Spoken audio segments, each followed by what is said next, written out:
Assalamualaikum warahmatullahi wabarakatuh. Salam sejahtera untuk kita semua. Pertama-tama, marilah kita panjatkan puja dan puji syukur kehadirat Allah Subhanahu wa Ta'ala yang telah melimpahkan rahmat, taufik, hidayah serta inayahnya kepada kita, sehingga pada kesempatan kali ini kita dapat bermuajahah untuk belajar bersama. Rasanya menyenangkan sekali bisa berbagi ilmu pengetahuan, apalagi tentang sejarah pendidikan Islam yang penuh dengan cerita menarik dan inspiratif. Sebelumnya, tak kenal maka ta'aruf. Perkenalkan, nama saya Aidatul Rahmah, mahasiswi semester 3, Prodi PAI Fakultas Agama Islam Unisula Semarang. Di sini saya akan meresumasikan PPT saya guna untuk memenuhi tugas ujian tengah semester dalam mata kuliah Sejarah Pendidikan Islam yang diampu oleh beliau Bapak Muhammad Farhan, SPDI MHUM MPDI.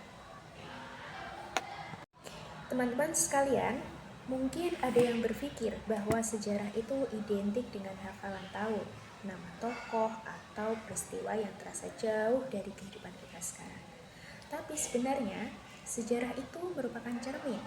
Dari sejarah kita bisa melihat bagaimana peradaban dibangun, bagaimana ilmu pengetahuan berkembang, dan bagaimana nilai-nilai luhur diwariskan dari generasi ke generasi.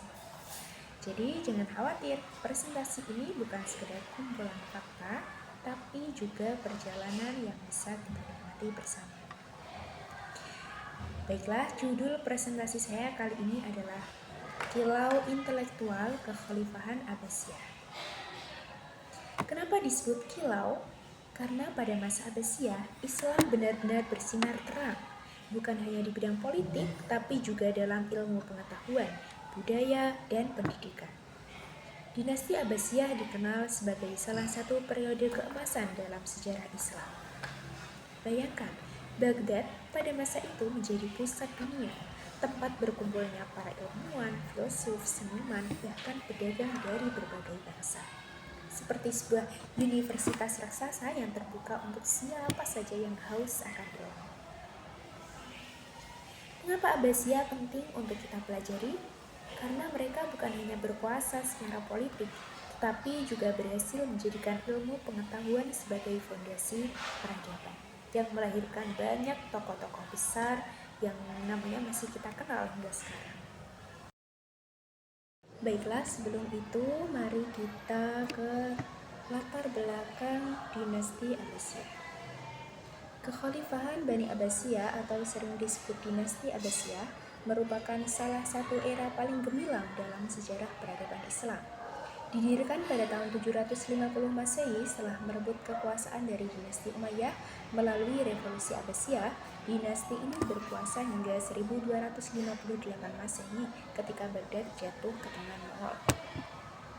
Pendiri utamanya adalah Abu al-Abbas As-Swafa, keturunan dari Abbas bin Abdul Muthalib, paman Nabi Muhammad SAW. Kekhalifahan ini memindahkan pusat pemerintahan dari Damaskus ke Kufah pada tahun 750 sampai 762 Masehi dan kemudian ke Baghdad pada tahun 762 Masehi yang menjadi simbol kemajuan intelektual dan budaya.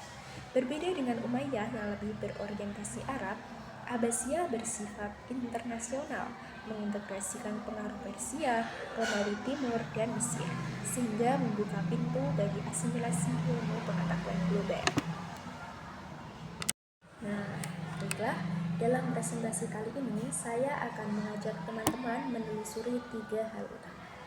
Pertama, kita akan melihat bagaimana masa keemasan intelektual dan peradaban Islam berkembang di bawah Abbasiyah. Kedua, kita akan membahas perubahan struktur politik dan bagaimana pengaruh bangsa negara, khususnya Persia dan Turki, untuk membentuk jalannya pemerintahan. Dan ketiga, kita akan menyoroti aspek sosial budaya, termasuk toleransi dan perkembangan hukum Islam yang menjadikan masyarakat Abbasiyah begitu dinamis dan beragam. Harapannya dari pembahasan ini kita tidak hanya tahu apa yang terjadi di masa lalu, tetapi juga bisa mengambil pelajaran untuk masa kini dan masa depan. bahwa ilmu pengetahuan, toleransi, dan keterbukaan budaya adalah kunci membangun peradaban yang maju.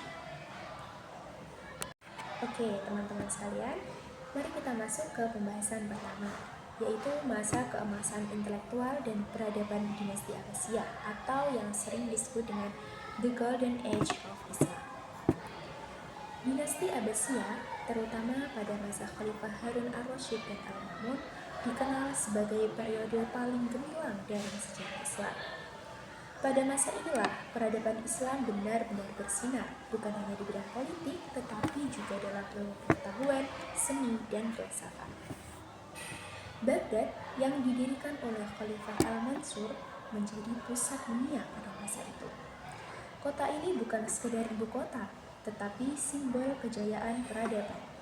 Bayangkan Baghdad pada abad ke-8 dan ke-9, jalan-jalan ramai dengan pedagang dari berbagai bangsa. Diskusi ilmiah berlangsung di masjid, perpustakaan, dan rumah-rumah para ulama. Sungguh Baghdad benar-benar menjadi magnet bagi ilmuwan, filsuf, dan seniman dari berbagai penjuru dunia saat itu. Seperti universitas raksasa yang terbuka untuk siapa saja yang haus akan ilmu. Salah satu pencapaian besar pada masa itu adalah gerakan penerjemahan. Khalifah Al-Ma'mun mendirikan Baitul Hikmah atau Rumah Kebijaksanaan di Baghdad. Tempat ini berfungsi sebagai perpustakaan besar, pusat penerjemahan sekaligus akademi penelitian. Di sana, karya-karya kuno dari Yunani, Persia, dan India diterjemahkan ke dalam bahasa Arab. Ilmu pengetahuan yang sebelumnya hanya terbatas pada bahasa Yunani atau Persia kini bisa diakses oleh dunia Islam. Dari proses penerjemahan ini lahirlah tradisi baru, bukan hanya membaca dan menyalin, tetapi juga mengkritisi, mengembangkan, bahkan melahirkan teori-teori baru.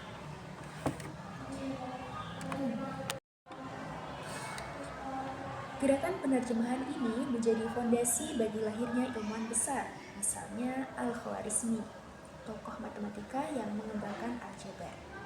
Kata aljabar sendiri berasal dari bukunya, yakni Al-Jabr wal Muqabalah. Tanpa Al-Khwarizmi, mungkin kita tidak akan mengenal sistem angka dan algoritma yang sekarang menjadi dasar komputer modern. Selanjutnya di bidang kedokteran ada Ar-Razi, seorang dokter yang menulis tentang penyakit cacar dan campak. Dia dikenal sebagai sosok yang kritis, tidak hanya menyalin ilmu Yunani, tetapi juga melakukan observasi sendiri. Kemudian ada Ibnu Sina yang menulis Al-Qanun Fittih, sebuah ensiklopedia kedokteran yang dipakai di Eropa selama berabad-abad lamanya. Bayangkan, karya seorang ilmuwan muslim jadi rujukan utama di universitas-universitas Eropa hingga abad ke-17.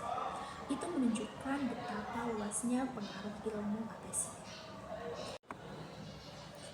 Selanjutnya, di bidang astronomi, para ilmuwan Abbasiyah membangun observatorium untuk mempelajari pergerakan bintang dan planet.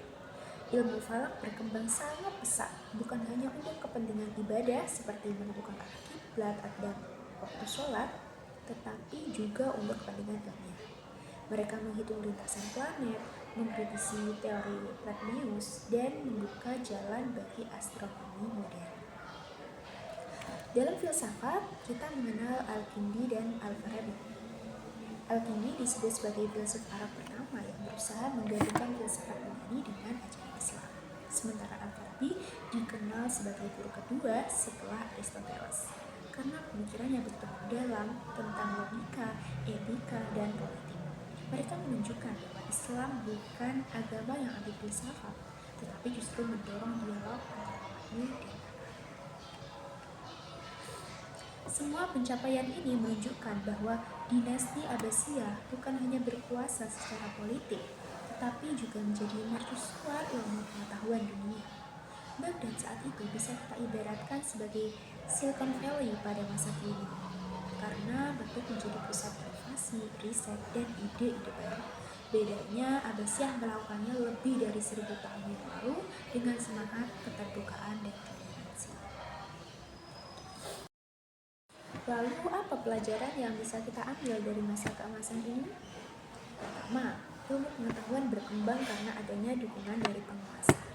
Khalifah-khalifah Abbasiyah memberi patronas, mendanai penerjemahan, dan membangun lembaga pendidikan. Keterbukaan terhadap ilmu asing. Mereka tidak menolak karya Yunani atau Persia, tetapi justru menerjemahkan dan mengembangkan. Semangat riset dan inovasi.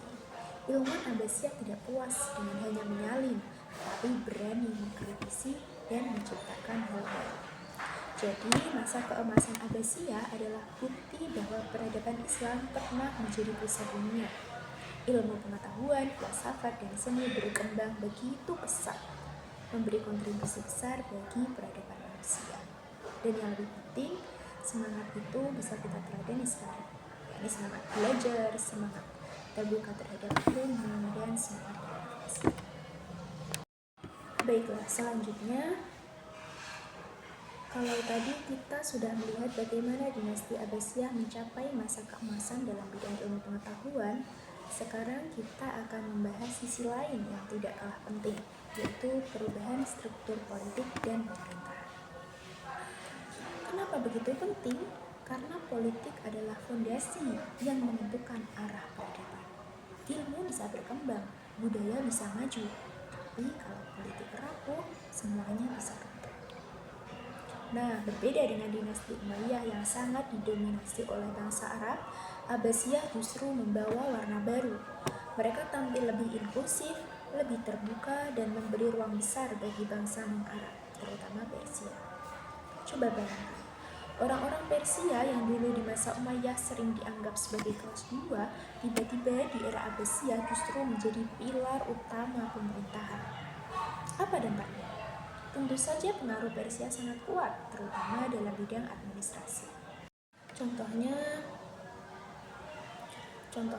muncul jabatan wazir atau perdana menteri. Pernah dengar istilah ini, teman-teman? Wazir adalah tangan kanan khalifah, orang yang mengatur birokrasi dan menjalankan roda pemerintahan sehari-hari. Jabatan ini diadopsi dari tradisi Persia. Selain itu, sistem birokrasi Abbasiyah jauh lebih kompleks dibandingkan Umayyah. Ada departemen-departemen khusus, pencatatan administrasi yang rapi, dan struktur pemerintahan yang lebih profesional. Jadi kalau kita bandingkan, Abbasiyah sudah seperti negara modern pada zamannya. Selain itu, pemerintahan Abbasiyah pun lebih terpusat. Kalau di masa Umayyah, kekuasaan sering bergantung pada loyalitas suku Arab. Tapi di masa Abbasiyah, mereka membentuk tentara profesional. Tentara ini tidak lagi berbasis suku, melainkan benar-benar dilatih dan digaji untuk kepentingan negara. Kedengarannya bagus, bukan? Tapi mari kita pikirkan. Apa yang terjadi kalau negara terlalu bergantung pada tentara bayaran? Ya, betul sekali. Ketika tentara bayaran merasa lebih kuat, mereka bisa mengendalikan khalifah. Dan itulah yang terjadi. Tentara Turki misalnya, pada akhirnya membuat khalifah hanya jadi simbol tanpa kekuasaan nyata. Seiring berjalannya waktu, kekuasaan khalifah semakin melemah. Wilayah Abbasiyah sangat luas, mencakup berbagai daerah dengan budaya dan kepentingan yang berbeda-beda. Akibatnya, muncul dinasti-dinasti lokal yang otonom seperti Buayhi dan Seljuk. Mereka memegang kendali politik dan militer di bawah wilayah masing-masing. Jadi khalifah di Baghdad masih dihormati sebagai simbol, tapi kekuasaan real ada di tangan bangsa lain. Fragmentasi politik ini membuat kekhalifahan kehilangan kendali atas wilayahnya. Kalau kita refleksikan, perubahan struktur politik ini punya dua sisi. Di satu sisi, pengaruh Persia dan sistem birokrasi yang lebih kompleks membuat pemerintahan Abbasiyah lebih modern dan profesional. Mereka berhasil membangun administrasi yang rapi dengan jabatan-jabatan yang jelas. Tapi di sisi lain, ketergantungan pada kekuatan luar seperti tentara bayaran justru dapat melemahkan posisi khalifah. Fragmentasi politik membuat kekhalifahan kehilangan kendali atas wilayahnya, dan ini menjadi salah satu faktor yang mempercepat kemunduran Abbasiyah. Sekarang saya ingin ajak teman-teman berpikir sebentar. Apa pelajaran yang bisa kita ambil dari sini? Pertama, politik dan pemerintahan memang sangat menentukan arah peradaban. Ilmu pengetahuan bisa berkembang pesat, tapi kalau politik rapuh, peradaban pun ikut goyah. Yang kedua, keterbukaan terhadap bangsa lain bisa memperkuat, tapi sekaligus bisa menjadi titik terlemah jika tidak dikelola dengan baik. Yang ketiga, simbol tanpa kekuasaan nyata tidak cukup untuk menjaga stabilitas. Khalifah yang hanya jadi boneka politik menunjukkan betapa pentingnya keseimbangan antara simbol dan kekuatan real. Jadi bagian ini mengingatkan kita bahwa dinasti Abbasiyah bukan hanya cerita tentang kejayaan ilmu pengetahuan, tapi juga tentang dinamika politik yang kompleks. Ada keberhasilan dalam membangun sistem pemerintahan yang lebih profesional, tapi juga ada tantangan besar berupa fragmentasi dan melemahnya kekuasaan khalifah. Baiklah teman-teman sekalian, sekarang kita masuk ke pembahasan ketiga, yaitu aspek sosial budaya dan toleransi pada masa dinasti Abbasiyah. Kalau tadi kita sudah melihat bagaimana Abbasiyah berjaya dalam ilmu pengetahuan dan politik, sekarang mari kita lihat bagaimana masyarakatnya hidup, berinteraksi, dan membangun peradaban yang kaya dengan keragaman.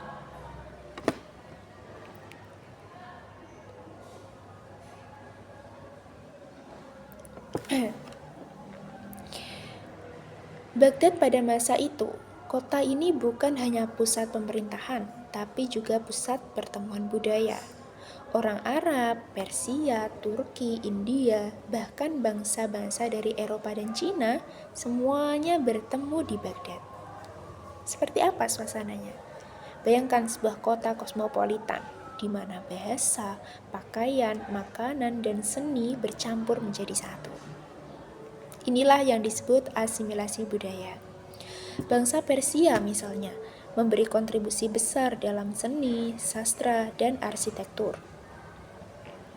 Kalau kita lihat istana atau masjid pada masa Abbasiyah, banyak yang dipengaruhi oleh gaya Persia. Dalam sastra, muncul karya-karya yang memadukan tradisi Arab dengan keindahan bahasa Persia. Jadi, Abbasiyah bukan hanya melanjutkan tradisi Arab, tetapi juga membuka diri terhadap budaya lain. Dan hasilnya adalah peradaban yang lebih kaya dan berwarna. Sekarang mari kita bicara tentang toleransi dan keterbukaan. Dinasti Abbasiyah dikenal lebih toleran terhadap non-muslim, atau yang disebut dhimmi, lebih terbuka dibandingkan dengan masa Umayyah. Apa artinya? Artinya orang-orang Kristen, Yahudi, dan penganut agama lain diberi kesempatan untuk berpartisipasi dalam kehidupan sosial. Mereka bisa bekerja di birokrasi, berdagang, bahkan ikut serta dalam pengembangan ilmu pengetahuan. Seperti contoh seorang ilmuwan Kristen yang menerjemahkan karya Yunani ke dalam bahasa Arab di Baitul Hikmah. Dan hasil terjemahan itu kemudian dipelajari oleh umat Islam. Ini menunjukkan bahwa Abbasiyah tidak menutup diri, melainkan memberi ruang bagi siapa saja yang mau berkontribusi. Toleransi semacam ini menjadi salah satu faktor penting mengapa ilmu pengetahuan berkembang pesat. Karena ketika pikiran-pikiran dari berbagai latar belakang bertemu, maka lahirlah ide-ide baru yang lebih kaya. Selanjutnya, mari kita lihat perkembangan hukum Islam. Masa Abbasiyah adalah masa puncak perkembangan ilmu agama. Ilmu-ilmu nakli, yaitu ilmu yang bersumber dari Al-Quran dan hadis, berkembang begitu pesat. Pada masa ini muncul 4 mazhab fikih utama, yakni Imam Hanafi, Maliki, Syafi'i, dan Hambali. Masing-masing mazhab punya metode istinbat hukum yang berbeda, tetapi semuanya berkontribusi pada kekayaan khazanah hukum Islam. Khazanah hukum Islam. Selain itu, ulama hadis besar juga lahir pada masa ini, seperti Imam Bukhari dan Imam Muslim.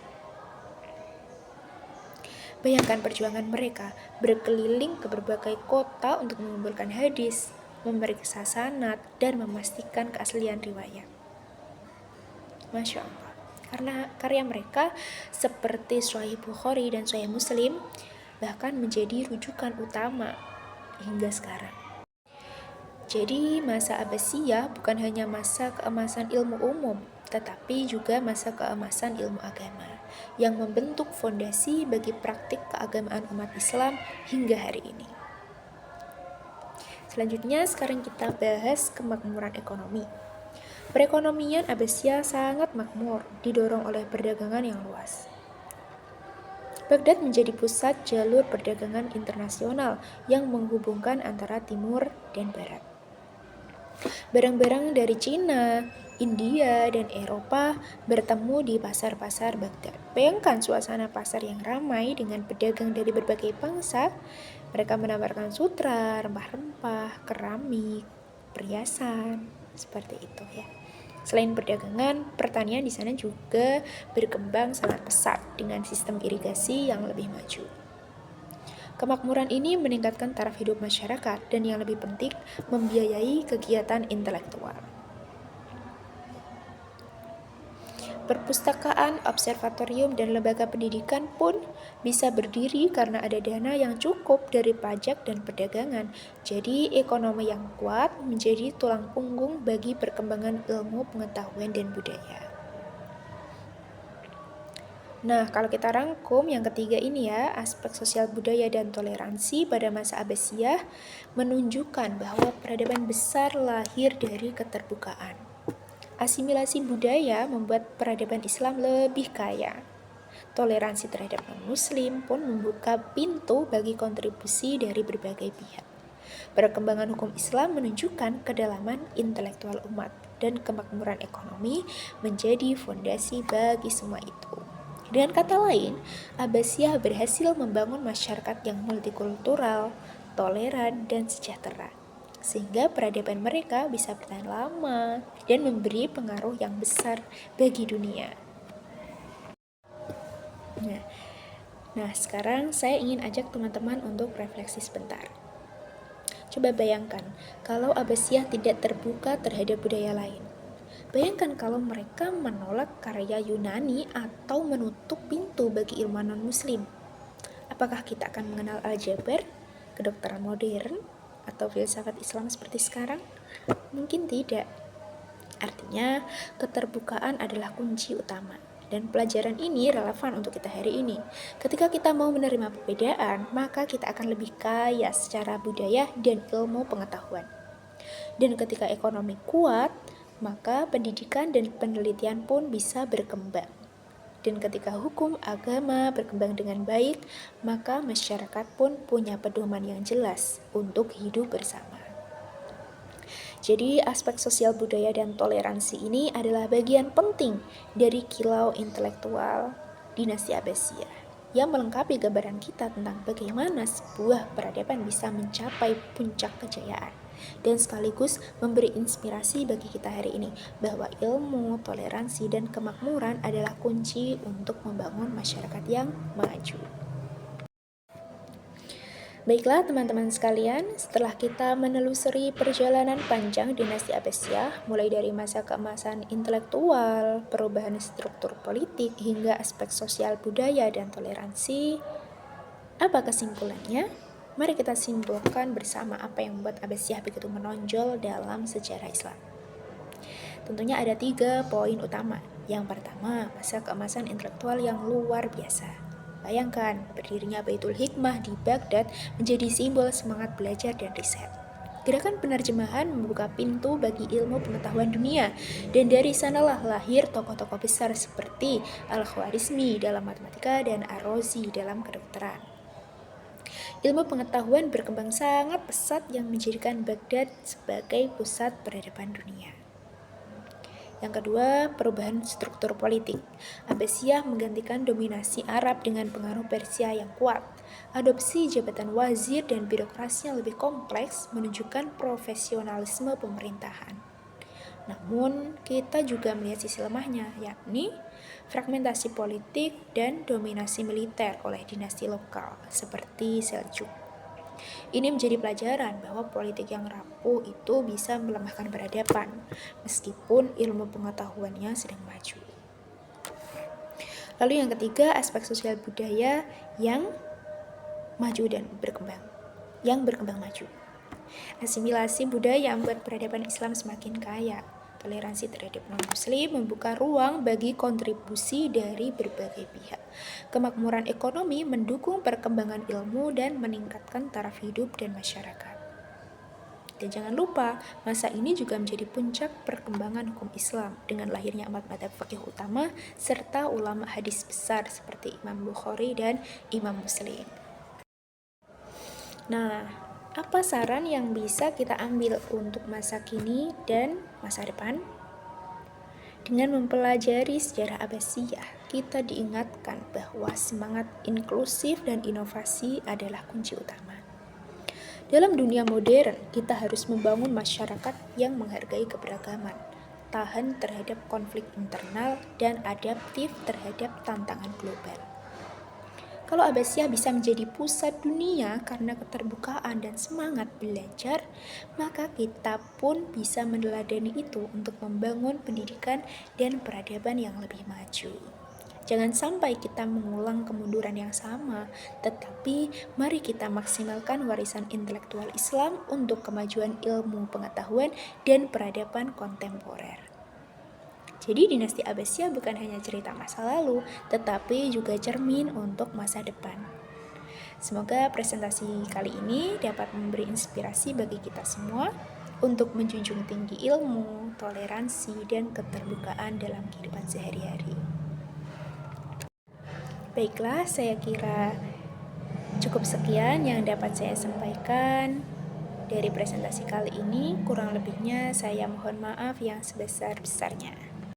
Juminten meres klopo cekap semanten atur kawula. Nglur mangkol wala tangzur mangkol. Wassalamualaikum warahmatullahi wabarakatuh.